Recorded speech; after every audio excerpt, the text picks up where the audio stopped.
Мы продолжаем свое вещание. Жаркая погода, которая установилась в Республике Башкортостан. Я хотела сказать, с начала лета, да какой там, уже в мае было очень жарко. А скоро и круглогодично. Будет.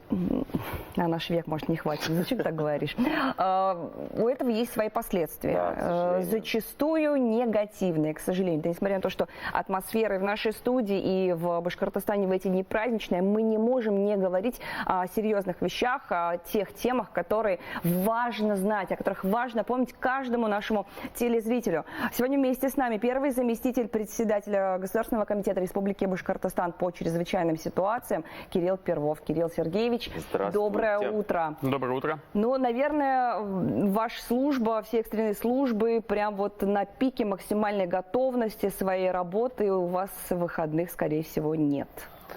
Да, вы правильно сказали, уже с начала мая в этом году у нас, ну, к счастью, наверное, да, отличная погода установилась. Люди очень многие отдыхают у воды, радуются этому.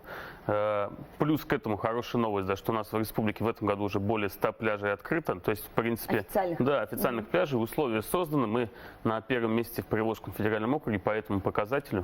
То есть даже такие большие субъекты, у кого есть река Волга, да, у них там 40 пляжей, 50, а у нас больше 100. Вау! Да. Но мы на этом не останавливаемся, еще будет больше. Но, к сожалению, все равно не все наши жители и гости пользуются аттестованными пляжами, приходят в места, где купание запрещено, и тогда, к сожалению, происходят трагедии. Вот мы хотели бы, чтобы еще раз обратить внимание наших жителей, гостей республики, чтобы они свою жизнь опасности не подвергали, купались только на аттестованных пляжах, и тогда все будет хорошо. Но жара вообще сильно повлияла на работу спецслужб? Да, да, мы видим, что вот в связи с аномально жаркой погодой у нас количество происшествий на воде увеличивается. Если, например, вот в прошлый выходной у нас буквально за 2 дня было 15 погибших. И да, причем есть такие ситуации, когда люди и на моторных лодках переворачиваются. Например, в одной ситуации спасатели были рядом, спасли 2 людей. Так вот, к сожалению, в Краснокамском районе 4 человека перевернулись на моторной лодке, 2 женщины смогли выплыть, а 2 мужчин, к сожалению, уже на следующий день нашли водолазы. Ой, основные причины все-таки это нетрезвое состояние людей, которые отправляются на водоемы.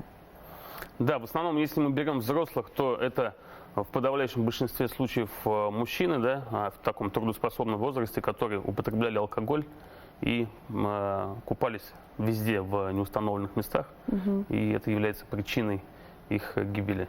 И, конечно, еще одна такая категория, да, это, наверное, двойная трагедия, когда гибнут дети. Уже с начала года 10 детей погибло. Это все случаи, когда дети оставались без присмотра родителей. Такой случай вот недавно был там на Павловском водохранилище, в Карадайском районе, 3-летний ребенок. Без присмотра родителя? 3-летний ребенок? Да, ну там достаточно буквально минуты отвернуться, и уже может произойти трагедия. Также вот в Шаранском районе 2 девочки уже такие более взрослые, да, 13 лет, приехали на велосипедах купаться на пруд и тоже, к сожалению, погибли. Поэтому отдельно обращаем внимание вот родителей, да, особенно где в сельской местности, рядом с прудами, с реками, то что ни в коем случае нельзя оставлять детей без присмотра вот возле таких опасных объектов. Ну вот в общей массе, если смотреть, да, мы поняли, что чаще все-таки это мужчины погибают. Есть какая-то статистика, кто погибает на водоемах чаще? Дети и мужчины, наверное. Да, мы вот как бы такой социальный портрет даже нарисовали, да, то есть это у нас получается мужчина в возрасте от 18 до где-то 35-40 лет. Молодые. В основном, да, это в основном молодые, которые в где-то 75% случаев они употребляли перед этим алкоголь, и 100% все купались в неустановленных местах. Ну и вторая категория, то, что я сказал, это дети где-то в возрасте вот, от 3 до 15 лет, которые остались без присмотра. Без присмотра родителей. Да. Наши телезрители пишут в наш WhatsApp мессенджер, как быть в сельских поселениях, если там, к примеру, территориально водоем принадлежит 3 районам, и никто не хочет отвечать за оборудование пляжа. Вот если контактные данные оставят, именно какой район и сельское поселение, мы детально по этому месту посмотрим. Напишите, пожалуйста, какой район, где находится этот водоем. Да, потому что сейчас мы работу проводим совместно. Вы знаете, что есть и соответствующее поручение и Ради Фарича по увеличению количества пляжей. С каждым районом мы работаем индивидуально. Где-то находит средства муниципалитет и создает пляж. Где-то это привлекают каких-то инвесторов, предпринимателей, участвуют в каких-то программах. И эту работу мы проводим. И количество пляжей вообще в республике мы планируем довести до 200. Этим ли? Нет, в целом, Следующим? да. То есть в этом году 100 открыто? В этом году уже открыт, получается, 101, но мы эту работу не завершили. Эта работа продолжается. Есть пляжи, на которых еще идет благоустройство, и до конца лета еще будут пляжи открыты. А в целом к 2024 году мы планируем открыть 200 пляжей. Вот мы говорим с вами про обустроенные пляжи, да, о том, что на них осуществляется безопасность. Вот каким образом, хотелось бы понять, что вкладывается в понятие безопасность на водоемах?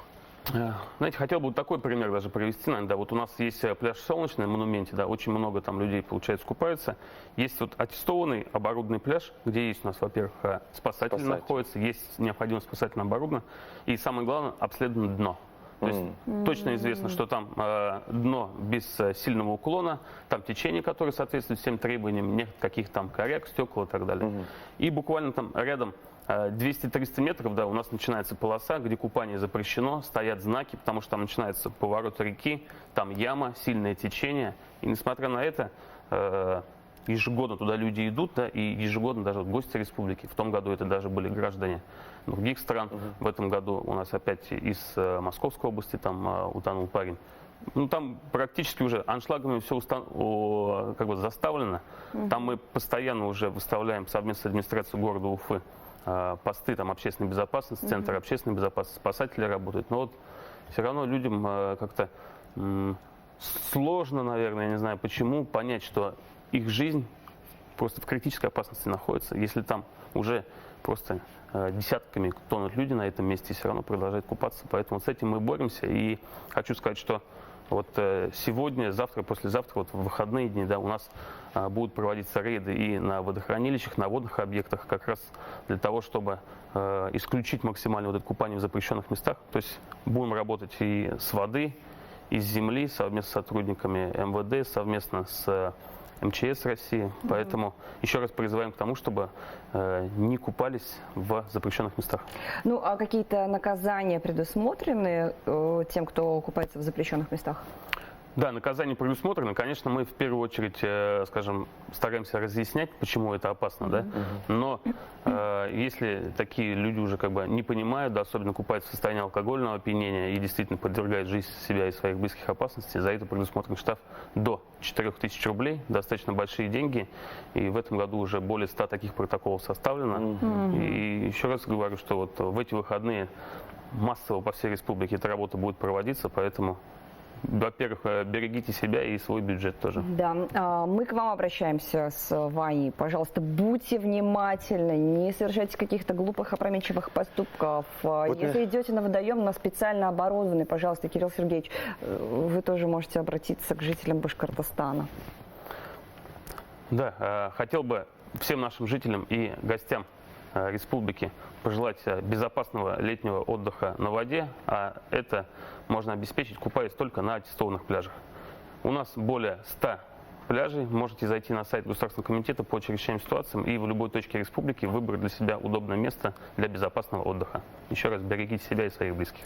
Вот, кстати, что касается вопроса, который мы озвучили, вот пишет: пруд реки Куваш возле села Именликулова Чекмагушевского района. Мы вам сейчас все, да, мы отдельно этим местом займемся. Передадим. Спасибо вам огромное. Друзья, праздничная атмосфера в Республике Башкортостан продолжается. Она продолжает следовать вместе с фольклориадой. Давайте не будем омрачать ее себе, своей семье, своим близким. Берегите себя, будьте предельно аккуратны. Кирилл Сергеевич, вам хорошего дня.